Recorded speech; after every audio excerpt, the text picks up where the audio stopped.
While we're taking a picture, can I also request our panelists for the next session to please join us on the stage. The next session is about resilience to climate change, the role of Islamic financial institutions and regulatory bodies.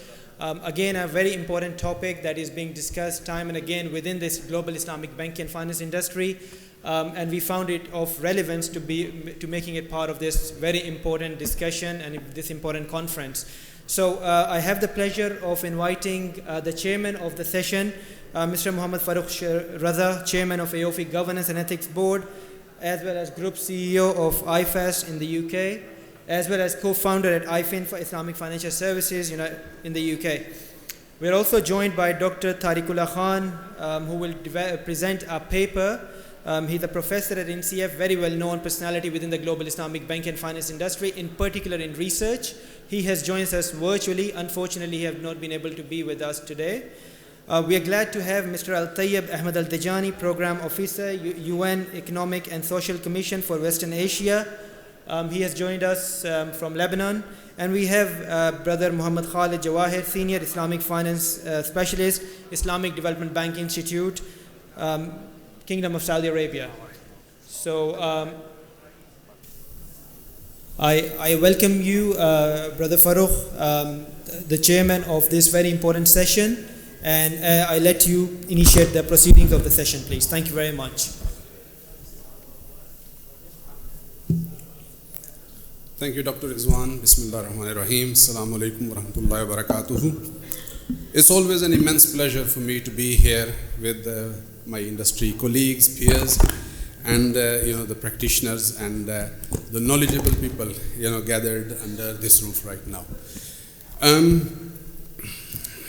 I was contacted a few weeks ago by AAOIFI Secretariat, and I was given the topic of climate change and Islamic finance. I suddenly felt being a 6-month-old baby with no teeth and being given a whole entire watermelon to eat. Now, what does it mean, pun aside, is that climate change is a very big issue that every human being on the face of earth is facing. And how does it relate with Islamic finance? That's an even bigger challenge for us to comprehend, to understand, and to figure out that how do we do that. So to this end, we have this very esteemed panel today. I've got Professor Tariqullah Khan, who is joining us online from Malaysia. He is a very famous academic in Islamic finance. He is a very big promoter of circular economy and zero waste, and he is also a laureate of ISDB award as well. So thank you, Professor Tariq, for being with us today. I also have with me Mr. Tayyib Ahmed Al-Dajani. He is the program officer at the UN Economic and Social Commission for Western Asia, and he is based in Lebanon.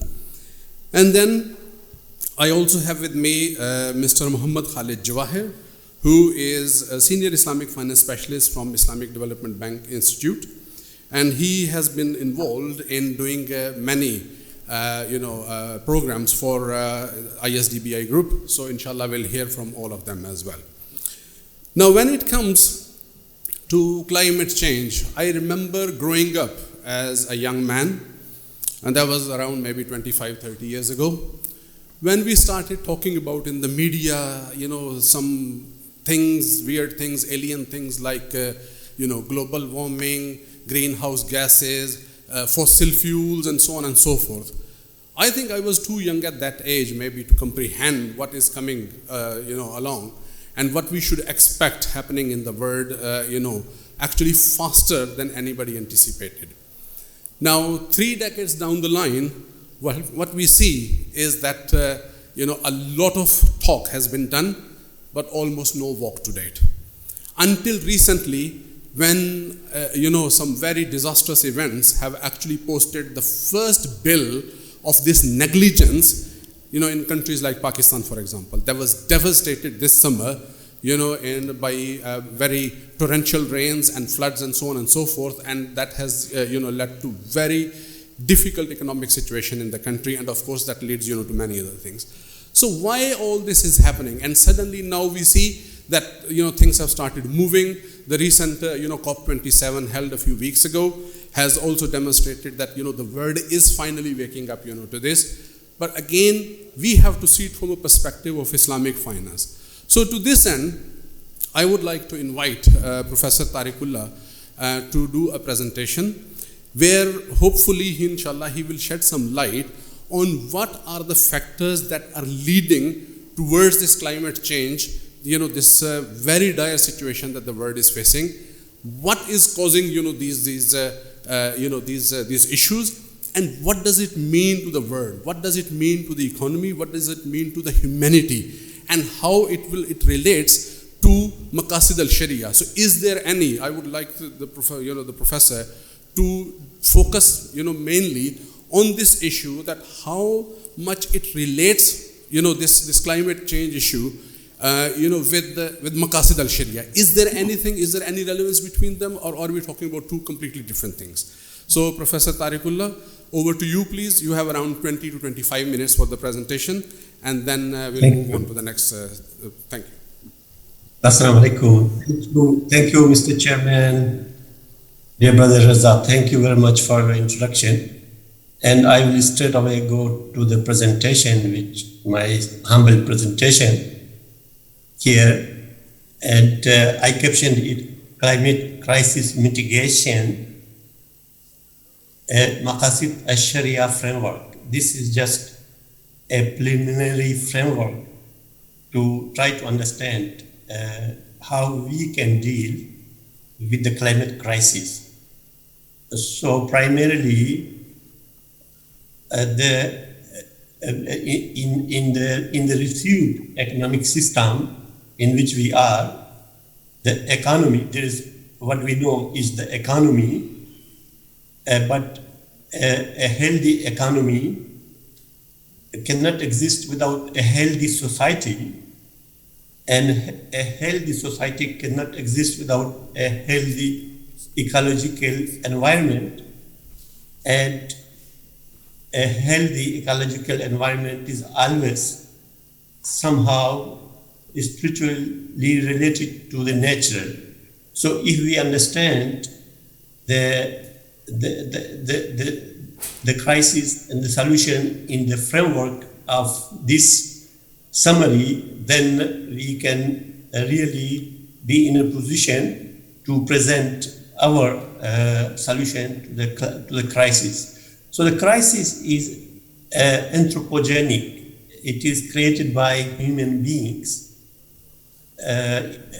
Our economic activities have led to the crisis, and which is actually recognized in the Quran, and which actually straight away refers to the corruption created by human hands in sea and earth. So we are responsible for it. And what's the evidence that we are responsible from it? Here is a very important historical data, starting from the pre-industrial age, which is here in the data. It is 1880, coming down to COP27 in 2022.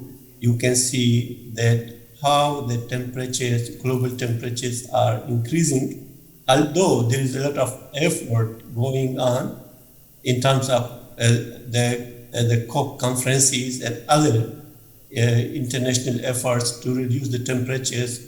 But in fact, the Earth's temperature has risen by 0.14 Fahrenheit per decade since 1880, but the rate of warming since 1981 is more than twice of that.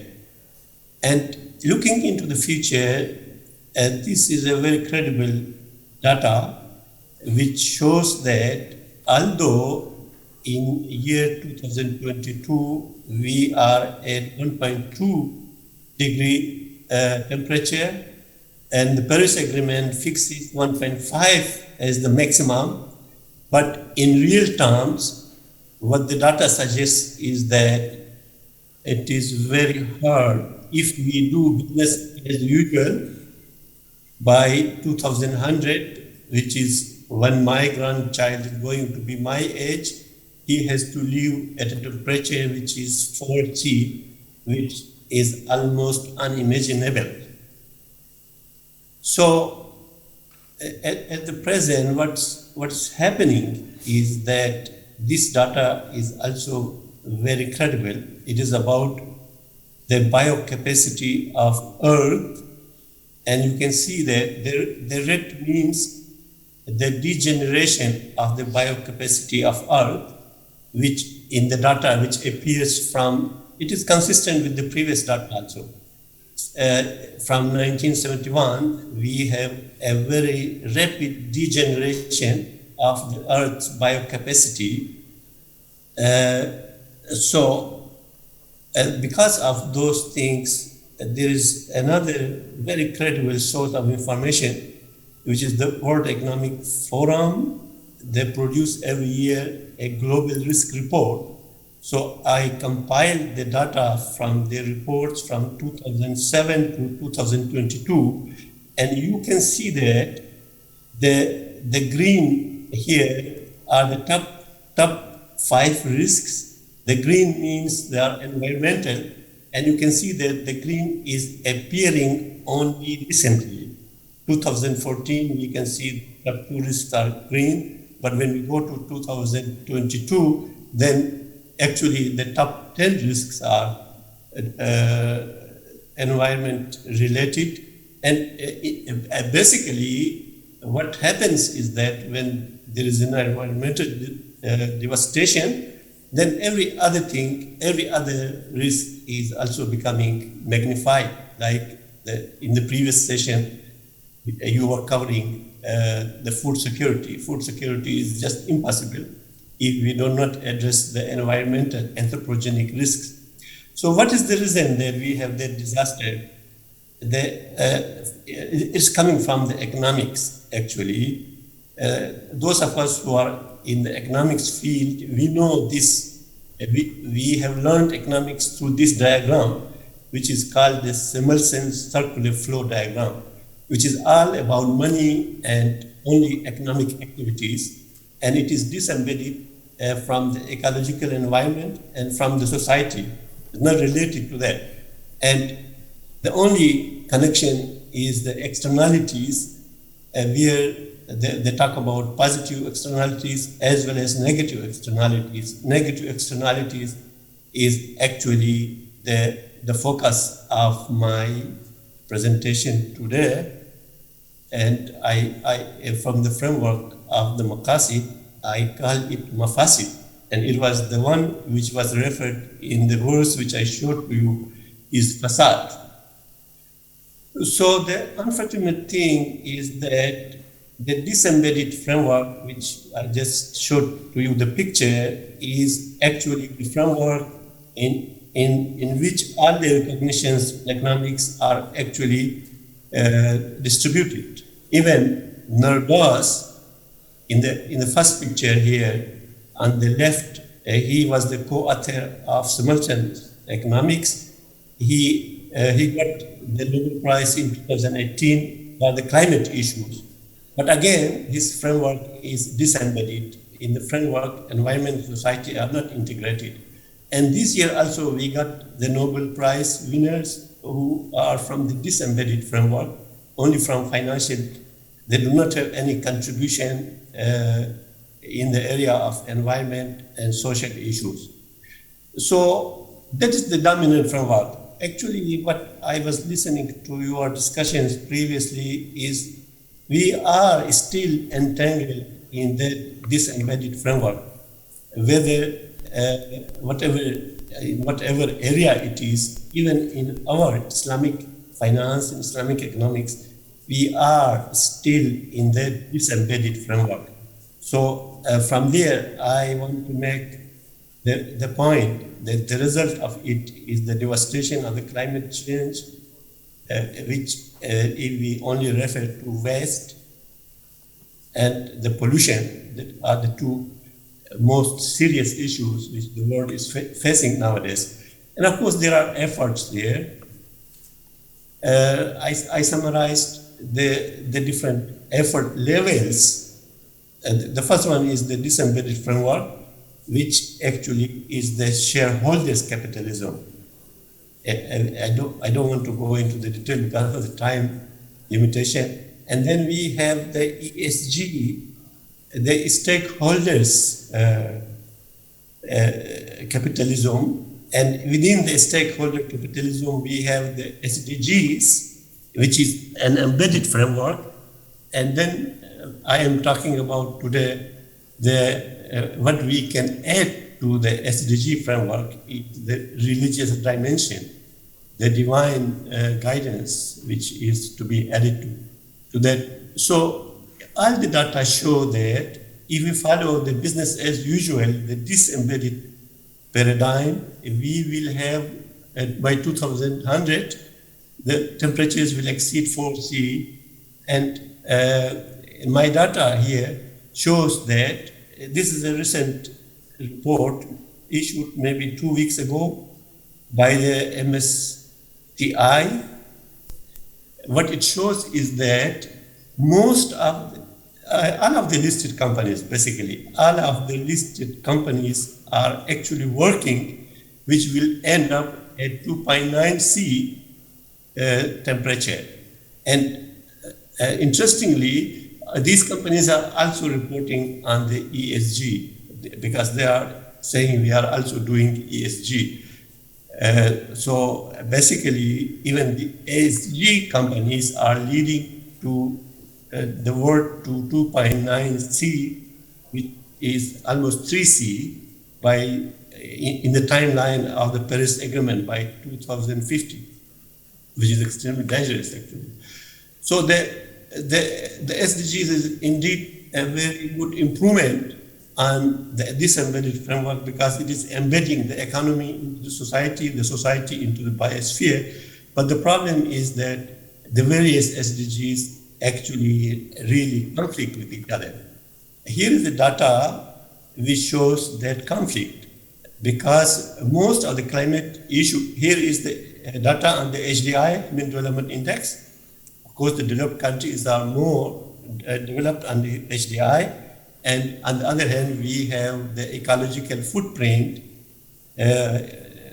which means the capacity which the country is actually using to have that human development indicator. So what it shows is that within the 1 Earth capacity, actually the development has to take place. But actually it is, for some countries, it is taking place as if there are 9 Earths. There are 14 Earths actually in some countries' cases.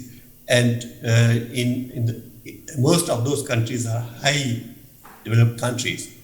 And on the other hand, there are low HDI countries, including my own country, Pakistan, which are actually within the 1 Earth capacity. So basically what it means is that when you have to work on increasing your human development indicator, which is basically the SDG 1, SDG 2, SDG 3, SDG 4, then necessarily your environment is going to deteriorate. So therefore, the challenge for these countries is the transformation.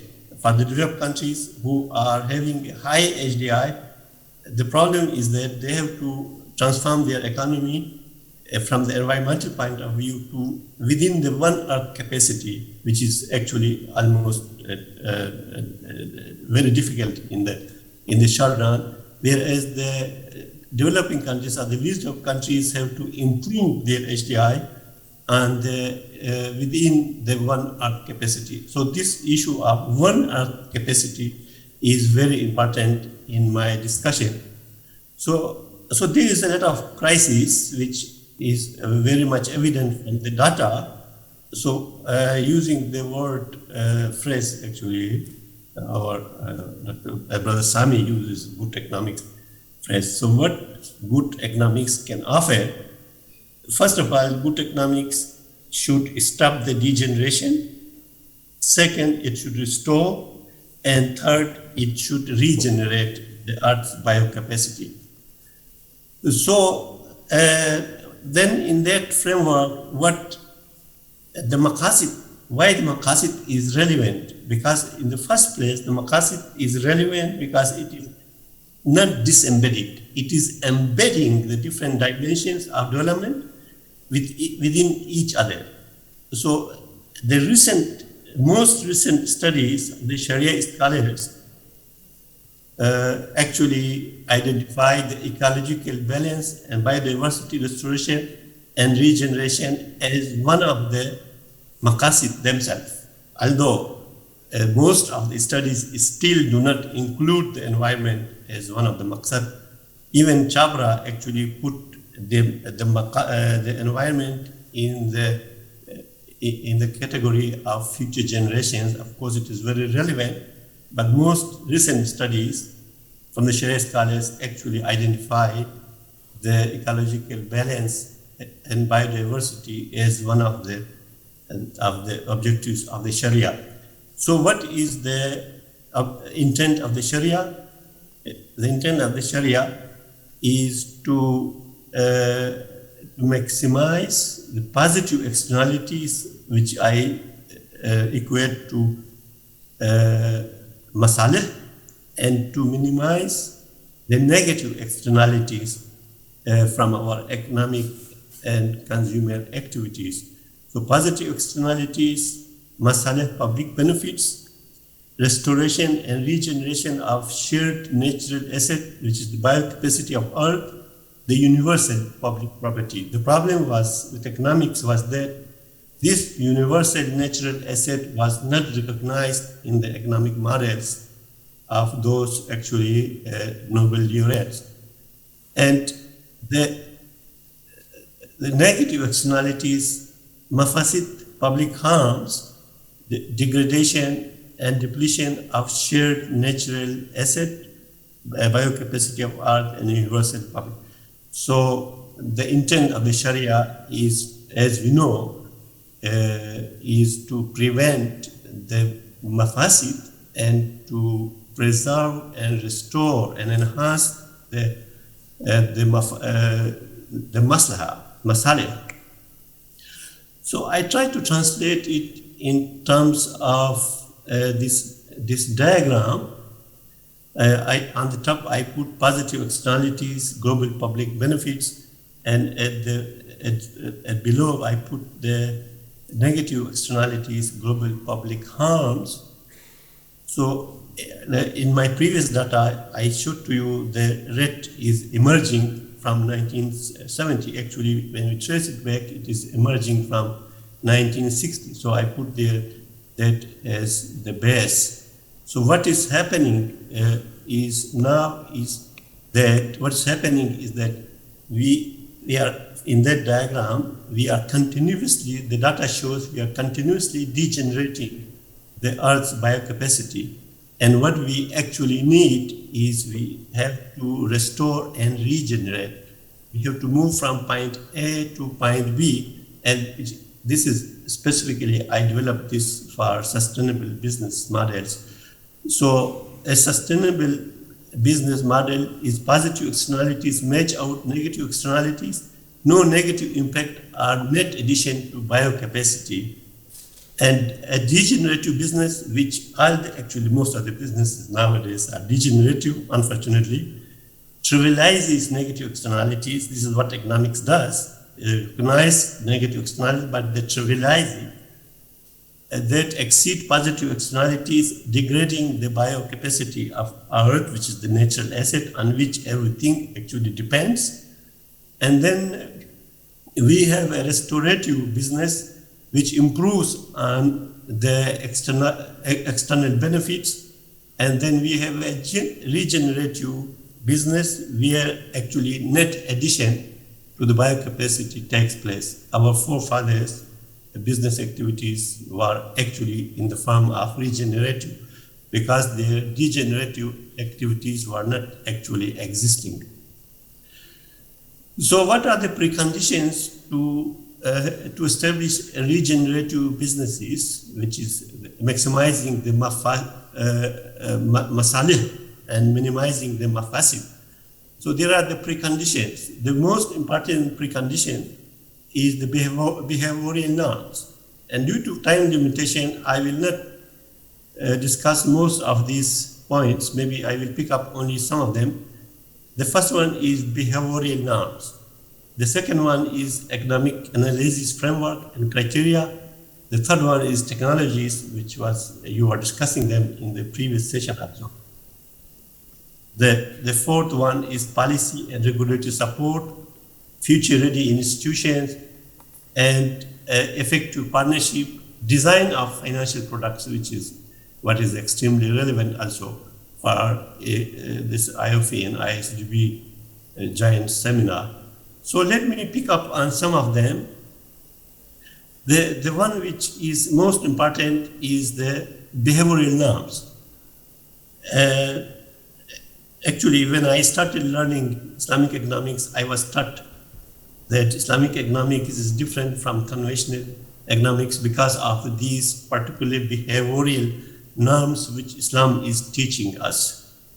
The first one is human being is a Khalifa of Allah on earth, and the responsibilities of human being exceed the limited connotation of profits. And the second one is the Khalifa has to establish the mizan, the universal balance. And the third one is the elimination of waste, israf, and tabzir, extravagance, and then the protection of passive stakeholders, which are future generations and other species, is mercy for the world. Rahmatul Alameen is our ideal, of course. Avoids riba, gharar, and gambling, promotes masaleh and prevents mafasid, is Alameen and Al-Sadi, trustworthy, and follows Al-Wasatiyah, the middle path. So basically these are the norms which bring forth the responsibility dimension which Islamic economics is in a better position to present in the current crisis situation of the environment. So I elaborated on, and I'm sure the presentation is available there for if somebody is interested. The Al-Mizan, we have to look at it at a much wider dimension in the context of in the framework of the Maqasid.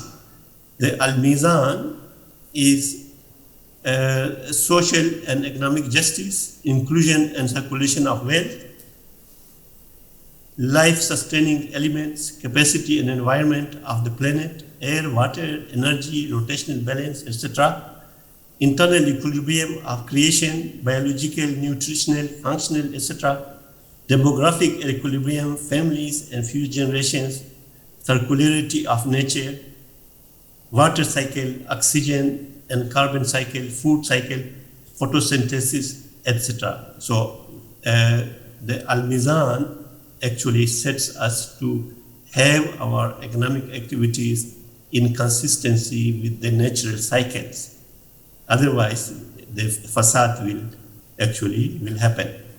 So the second important point I want to actually highlight is the framework. In the Simelson framework, which I showed to you in the beginning, which is the framework, whether you believe it or not, our paradigm, even in Islamic economics, is in that framework. We have to change that framework. Actually, there are four, at least in my list, critical forms of capital. There is the natural capital, natural resources, and natural laws together, and we add to it also the spiritual, the religious capital, the norms which I mentioned, which require that, and then we have the social capital, and then we have the man-made capital, which is the economy, which is so we have to embed these together, and in that framework, then the second thing is that... Brother Tariqullah, sorry to interrupt, but please, if you can wrap in a couple of minutes. Thank you. Yeah, okay, I will finish within, just be specific, how many minutes? Inshallah, very soon. So, but indeed, we need to have a different business criteria. Internalize the externalities, we need to have different business criteria. This is what I was referred to, the zero waste, zero emissions, zero riba and gharar, and forbearance, which we haven't been able to incorporate in our models, is a very important actually institution. The Al-Af is an important institution, and I tried in the paper, I tried to develop it also. Service to society, indeed. And we need a number of institutions. I just for the sake of reminding, if we want to have the businesses to heal the environment, then we need an environmental HISBA. HISBA is a very important institution, but we haven't developed it.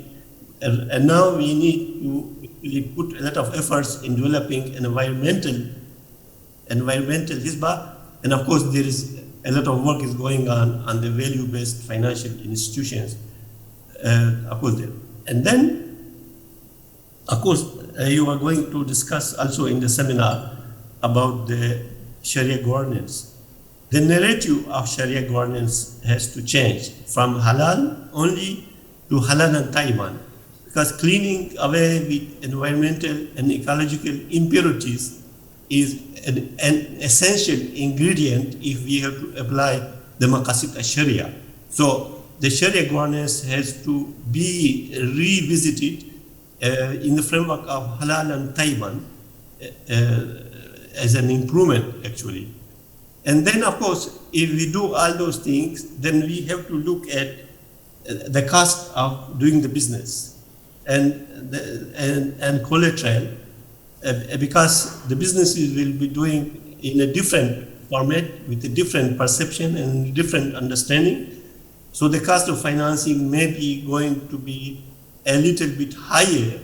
So given that responsible business criteria, we have to revisit also. I heard there in the previous session, there was a green waqf, for example. So the social finance has also to be on the basis of sustainability, which because of time, I don't have to time to emphasize it. But in the end, here, as a concluding note, that am I optimistic or am I pessimistic with regard to maximization of positive and minimization of negative externalities? For a number of reasons, I am very optimistic. Number one is the Islamic norms are becoming more and more coming to the core of the economic and business dialogue. And then the maqasid al-Sharia as an embedded framework is becoming more and more relevant. And there is at the same time a responsible business domain where I was mentioned as a circular promoter of circular economy. Number three is the business models are becoming more regenerative. And number four is there's a lot of green and disruptive technologies are coming up.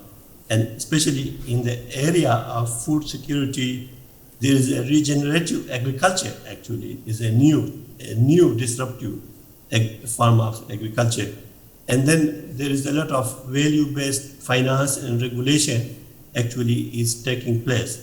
Because of these and other reasons, there is a good optimism that if we can also change our direction of our research of policies and product development to focus on these considerations, I think there is a reason for optimism, and Islamic finance and economics can contribute to the world in the transformation of the economies to overcome the climate crisis.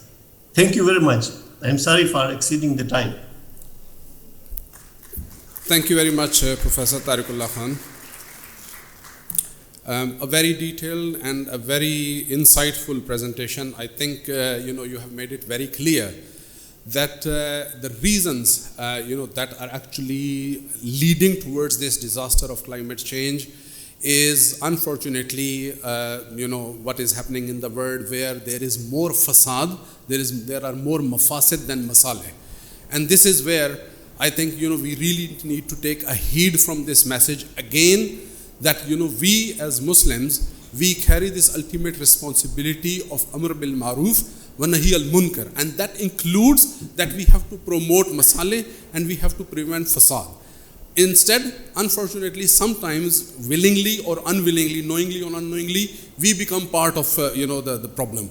So here, what I see is very clear. There is a direct correlation between climate change and Maqasid al-Sharia, and that requires, for me, there is a very clear call for action.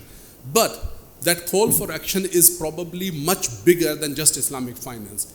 This, the previous session, somebody raised a question here about, the dams or the money not being spent, wisely on, a certain country's infrastructure and so on. So of course that is part of the problem, because, that will not only, it's not only the Islamic finance industry stakeholders who need to take a responsibility, but there will be a much wider, network of stakeholders that may include the policy, makers, the regulators, and the institutional players, and of course the public as well. Now, because we have established that this is a much bigger piece of challenge than just Islamic finance industry, so of course we have to look at different solutions as well. So may I ask Brother Khalid Al-Jawahir to shed some light on what Islamic Development Bank is doing and why this is important, because the challenge is really big and it's bigger than any single institution. So we would expect, as usual, the multilateral organizations to be playing a key role in this. So if you can please share with us what is Islamic Development Bank doing, and then we will come to Brother Taib as well. Thank you. Assalamu alaikum to everyone. Thank you very much, Brother Farooq, for the introduction, and thank you very much for Professor Tariqullah for this very insightful presentation. I would like to put some context to this question. When we talk about climate finance, currently, according to estimates of the G20 and the new climate economy, we will need around $3 to $6 trillion per year to be able to meet net zero, climate emissions and achieve climate resilience by 2050. I repeat, $3 to $6 trillion, and that's a conservative estimate. There is this, charity organization called Oxfam, right? They did a study, and for 2020, they said that the true value of the climate finance contribution was only around $21 to $24.5 billion. In 2021, the MDBs, they contributed $51 billion. So when you compare 51 billion or 20 billion to $3 or $6 trillion, there's a huge gap. That tells you that multilateral financial institutions have a major role to play to cooperate with the public and the private sector to raise the funds required to transition to low carbon economy. In terms of commitments from the IDB, the bank has announced a 35% commitment of its financial projects commitments by 2025. So 35% will be dedicated for climate finance. We have developed a sustainable finance framework, we have a climate policy, we have an action plan. On top of that, during COP27, the Arab Cooperative Group committed $24 billion by 2030, of which the IDB will contribute $13 billion, all right? In terms of strategies with the other MDBs, we are very much aligned. In 2018, the MDBs decided to have a joint Paris Agreement alignment, whereby the MDBs have decided to align themselves with the climate mitigation goals. They have decided to align themselves in terms of climate finance operations, climate resilient operations, in terms of strategy, in terms of policy, in terms of reporting. This has led to a change within the bank itself. We have decided to rethink the way we operate, to rethink our strategy, and the new strategy of the bank is to focus on green, resilient, inclusive, and sustainable development. you will note that we are going beyond climate change. We are looking at the economy, we are looking at, sustainable development. That's the new approach that the IDB is adopting. And we are doing that by mainstreaming this approach across the project cycle.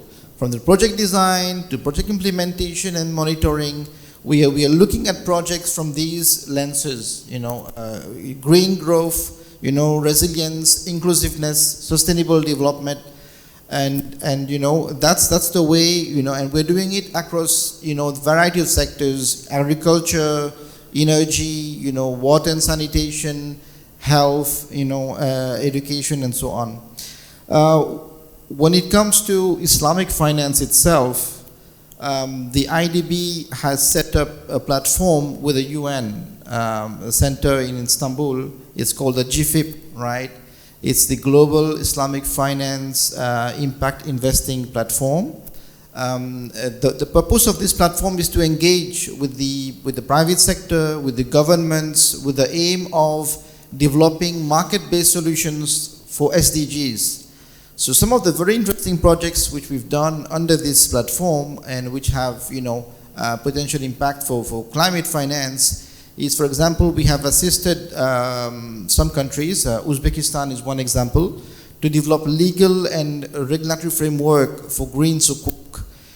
We have also provided training on green sukuk to financial institutions. We have also provided, other trainings with regards to microfinance for agriculture, and we're also assisting some other countries as well. We're also working with the CBAFI, right? We developed a report on sustainable banking. We're also working with the United Nations Environment Finance Initiative, the UNEP-FI. We are right now developing guidelines to integrate climate resilience activities within Islamic banking. And hopefully, once this is done, we would be able to build the capacity of policymakers, of banks, and perhaps conduct, some pilot kind of, implementation with some countries on how to integrate climate-related activities within the Islamic finance framework. Thank you. Thank you so much, Brother Khalid. Excellent initiatives and, a long way to go also. I will turn to Mr. Tayyib Al-Dajani, representing UN.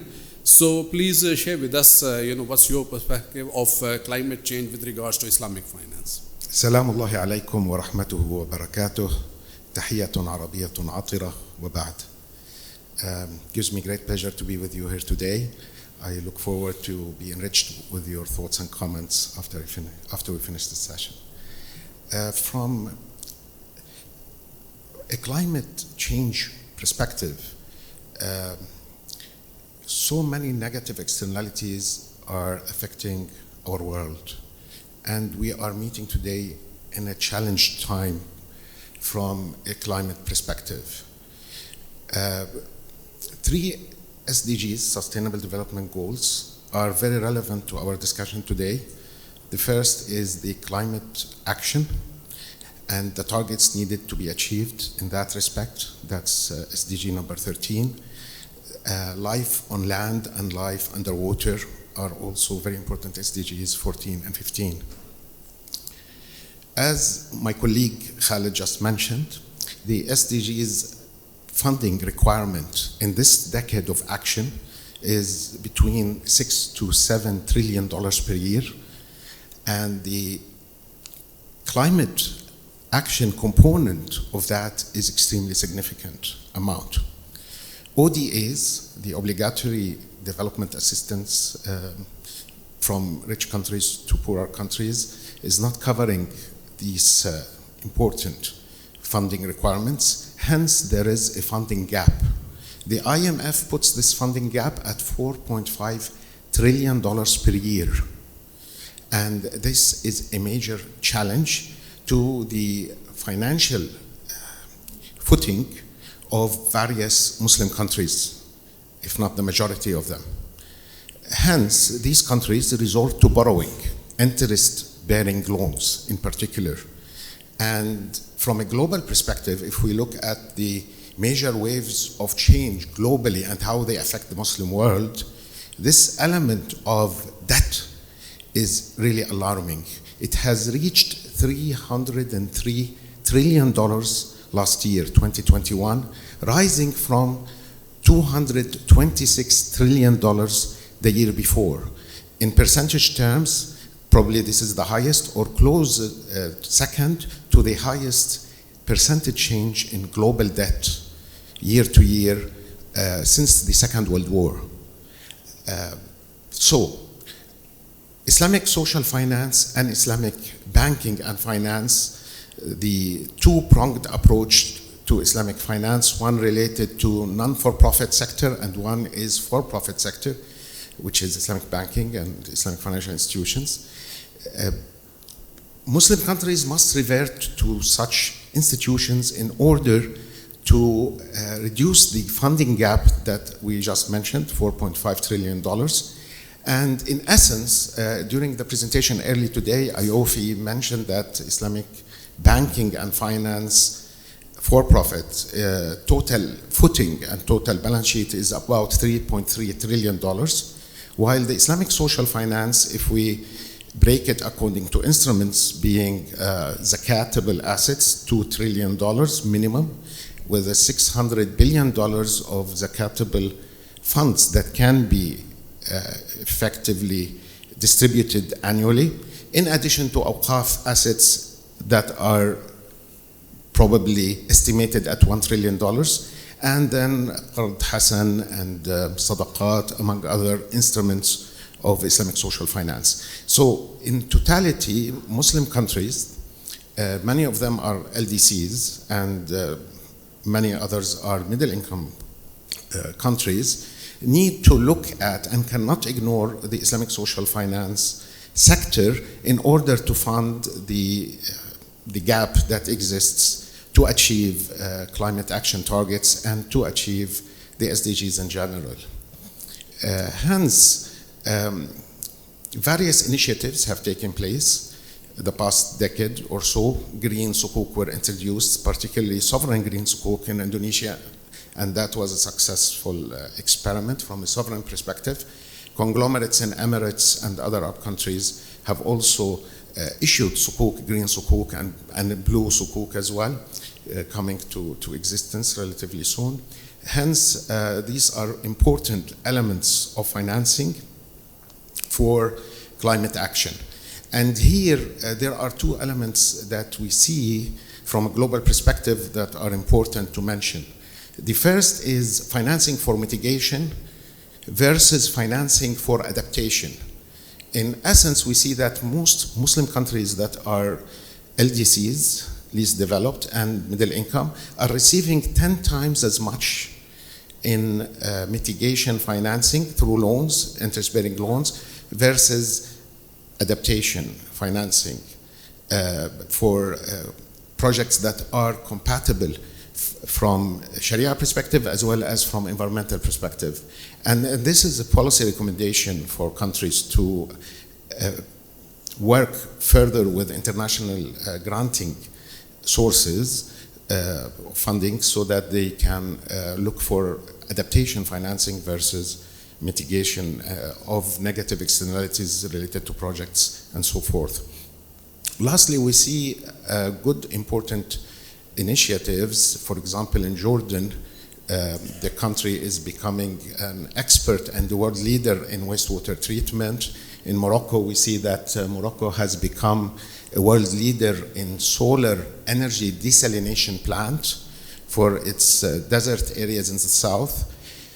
And the oil-producing and gas-producing Arab countries have committed to zero emissions in the near future. These are positive signs of change, and hopefully I leave you with these two thoughts, that Islamic social finance and Islamic banking and finance that is for profit cannot be ignored to finance the action related to climate change and to reach the targets set and accepted by all countries, member countries of the United Nations by 2030, as well as that we must cooperate globally.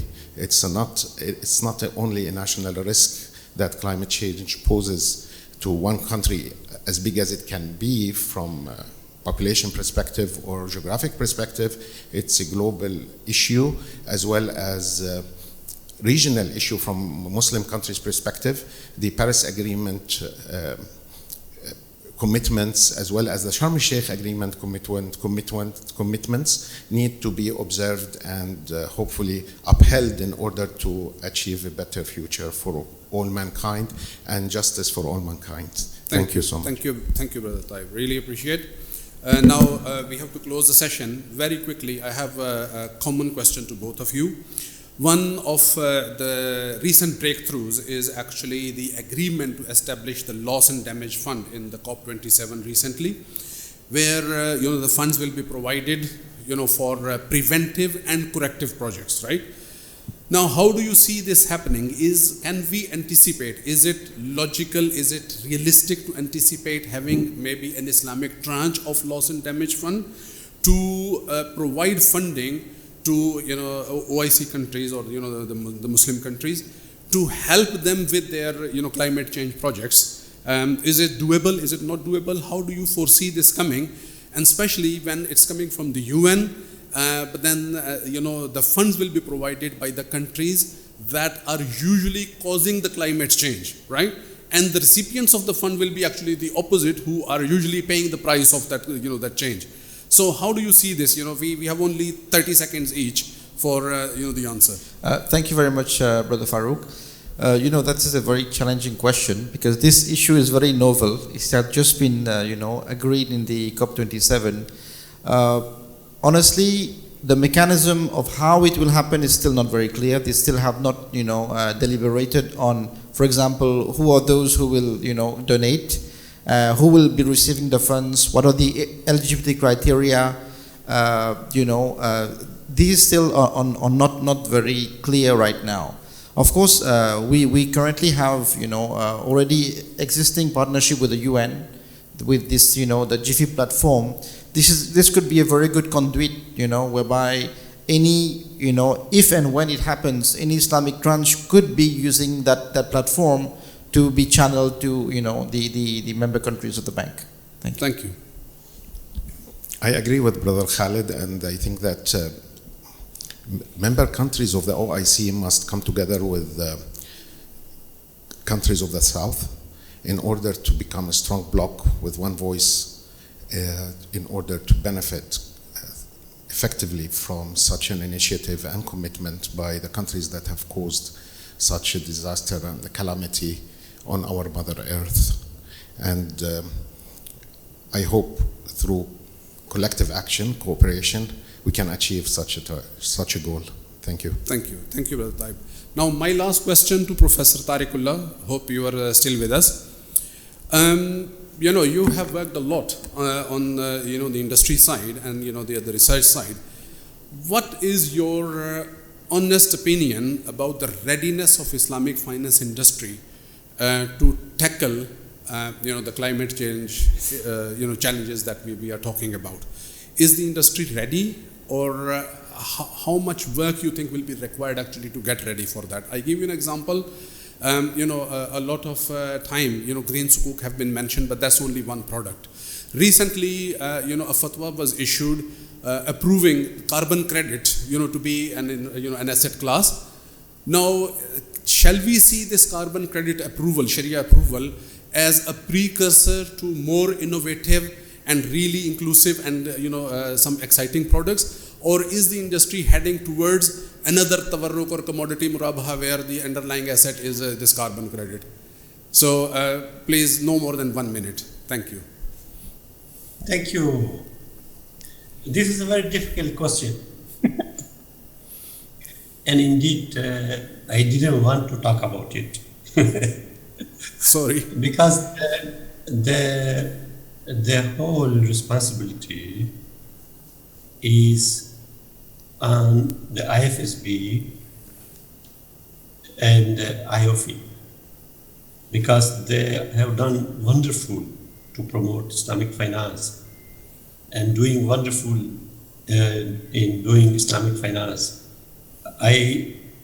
Last year I took a stock of what are the role of the Islamic finance institutions in promoting sustainability in Islamic finance, and I was very much actually not happy to see that neither IOFI nor IFSB did anything to promote sustainability in Islamic finance. I may be wrong, but I did my effort, a sincere effort to understand.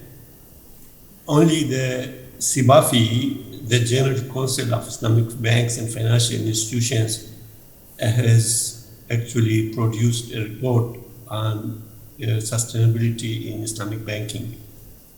So now the fact is that all the international standard setters, the financial IFRS Foundation, they have released the sustainability reporting standards.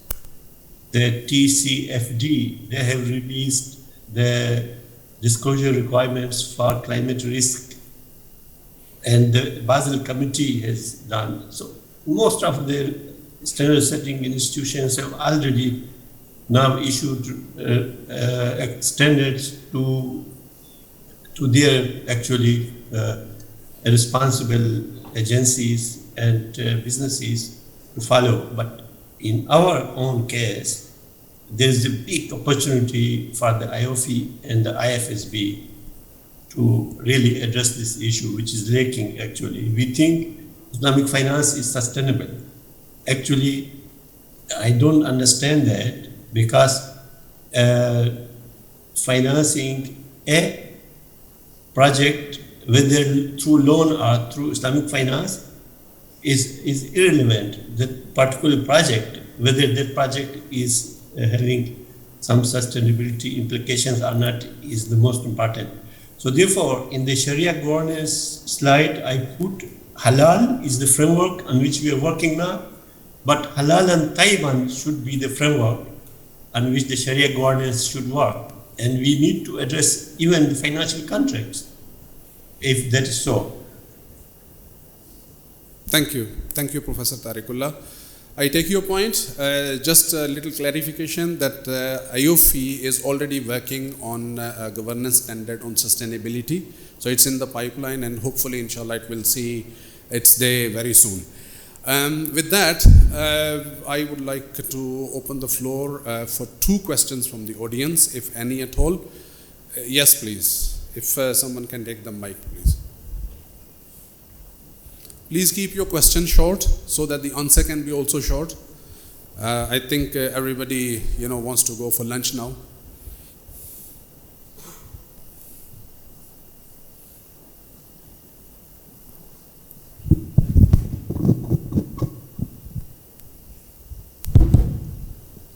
Yeah, thank you very much. We are talking today about Islamic finance, Islamic agriculture, Islamic environment. I don't know what the role of religion, I'm speaking now as a religious scholar, as a sheikh, as an imam, and you said clearly, no single actor can succeed in bringing the change that we want. We need to identify the strategic stakeholders. And I want to believe from where I sit, religious leaders, imams, sheikhs, teachers in madrasas and universities are strategic stakeholders. Unfortunately, most of us preach about going to Jannah. We are very busy preparing people to go to Jannah, and we forget that we have to live in this world before going to Jannah. وَلَا تَنْسَى نَصِيبَكَ مِنَ الدُّنْيَا. So I don't know what you are doing, and I would like maybe Sister Tarifa, if she's here, to tell us whether they have a Sharia board for their organization. Because I believe until we bring in the religious leaders, so that the khutbahs talk about the environment, khutbahs in the masajid talk about Islamic finance, khutbahs talk about climate change. We need to bring in the scholars so that they can preach this to bring the behavioral change, which is a precondition for us to succeed. Shukran. Thank you. Thank you so much. Really appreciate. And this is exactly the take-home message, I think, that this issue of climate change is way bigger than anyone, any single individual, any organization, any institution, any single government. This is everybody's problem, and we all carry responsibility. This is a shared responsibility, and as industry peers, I think we need to collaborate a lot. We really need to work hard, hard hand in hand, and we have to come up with solutions that are Sharia compliant and that are also practical. And of course, we have to work on the awareness, as the Sheikh has said. Thank you so much, Asante Sana. Last question, please.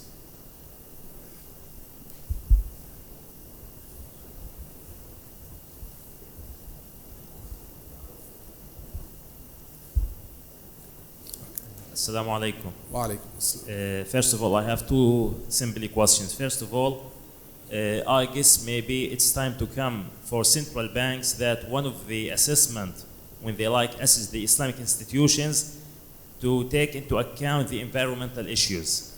I mean, like when you decide to grant facilities for such customers, you have to take into account not that the action or the goods or service itself, it's haram or halal.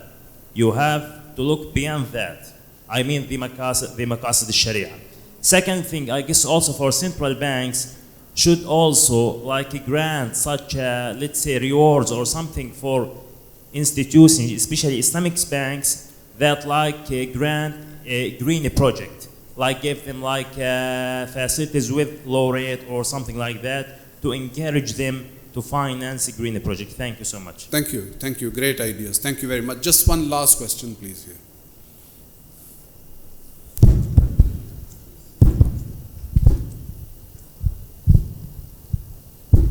Assalamu alaikum. Abdurrahman al-Sheikh. Since the issue over here is regarding climate change, I think there's a huge talk in the consensus around the world that there's a big group that do not see there's an issue with climate change. You've got Eva Javer, he's a Nobel Prize winner, and he's a big planetologist. He says there's no issue with the planet. Actually, the Earth is cooling down, and we need more carbon, actually, not less, because plants thrive on carbon dioxide, as you know, and without carbon dioxide, plants die, and you got the food security and the whole domino effect. And plus, you got Dr. William Happer, who was the Director of Energy in the Bush administration. He says there's no issue with climate. And there's got Dr. Steve Koonin, he was the Director during the Obama administration, who sees that there is no issue with the climate. So there's a big group of gurus. These are climate gurus. They have their own website they've made called co2coalition.org, if you can go back to it. These are all, they see that the world is good, the climate is great, and there is no issue. So do we have research, our own Islamic research on this? That's what I'm saying. We shouldn't be copy-pasting what everybody says. Everybody says boom, and we say boom. I mean, do we have our own research to prove this? This is what I'm trying to say. Thank you. Thank you so much. Really appreciate your question, about Islamic research. Well, of course, there has been some Islamic research, actually a lot. Professor Tariqullah is one of them who is very vigorously and rigorously, conducting these research, and there are many more academics as well. But I don't believe that actually we have reached that scale yet. Plus, unfortunately, these, promoters of, whatever you want to call them, I call them mufsideen in simple terms, right? This is for sure, and regardless of, what is happening, the reality is that, we as from Sharia point of view, we must take all these things into consideration, whether there is a climate change issue or no climate change issue. These are our issues. These are our problems. This is our responsibility. We are sent to take care of, and to reduce the facade from the world. We have to stop it, and we have to create the, the maslaha, and, we have to promote the masaleh. Now, unfortunately, these people, they have big budgets, to promote their researches and so on and so forth. Unfortunately, we don't have that. And when we have monies, unfortunately, it goes into other directions. It doesn't go into these things because we don't see this as a, a pressing issue.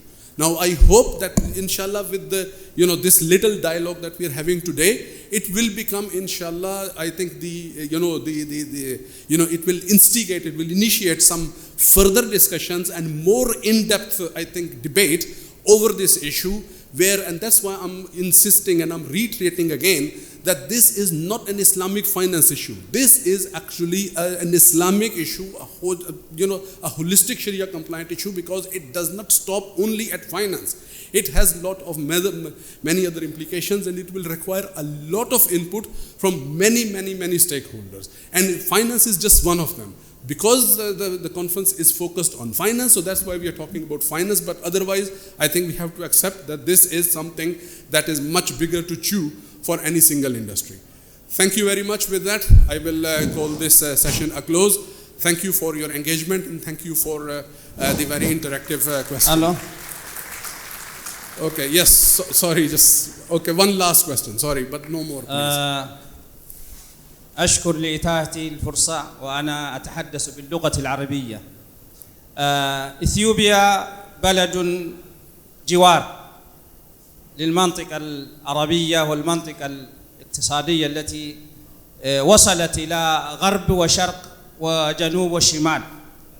ورغم أنها إثيوبيا بلد تاريخي، والآن نحن نسعى لتحسين الجو، والحكومة الحالية غرست أكثر من 4 بليون شجرة لإصلاح هذه المشكلة التي نعاني منها الآن. وإثيوبيا لم تنل من هذه الدول لمساعدتها لهذه الذي تسعى لأجلها، وفي الوقت الحالي متاحة للعمل بجدية مع الدول الجوار ومع الدول، خاصة مع الدول الإسلامية والعربية. ولكن سابقا فعلا كانت منغلقة والآن مفتوحة.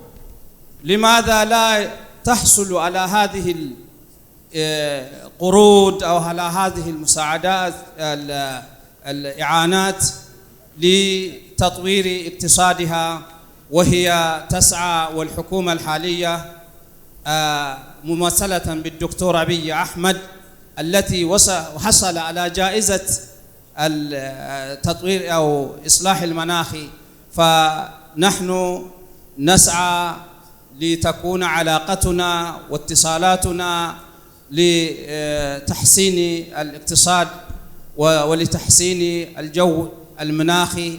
فأشكر لإتاحتي لهم الفرصة، وأنا أنتظر الجواب لهذا السؤال. السلام عليكم ورحمة الله وبركاته. وعليكم السلام ورحمة الله. Our brother from Ethiopia says that 4 million trees were planted in order to mitigate the effects of climate change there. We have a similar initiative from the non-for-profit sector, the civil sector within Jordan, Palestine, where 2.7 million trees were planted, particularly olive trees that have symbols of continuous resilience from climate perspective, as well from a struggle perspective with respect to maintaining the land of Palestine against aggression, against occupation, and so forth. Ethiopia is a dear country to us from Islamic perspective. We all know the first immigration of the companions of the Prophet to Ethiopia, and we hope that cooperation with Ethiopia will become the norm going forward, and other initiatives of importance related to planting billions of trees were announced in by Saudi Arabia's government, as well as by other non-for-profit societies and sectors and organizations throughout the world. All the best to you, sir, and all the best to all attendees. We highly thank you so much for your patience and for your insightful comments and thoughts. Thank you so much. Shukran ya Sheikh. Assalamu alaikum.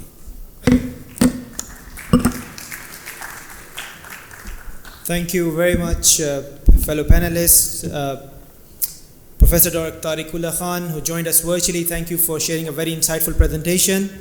Thank you for joining on the stage. Brother Al-Tayyib Ahmad Al-Tijani, thank you very much for coming all the way.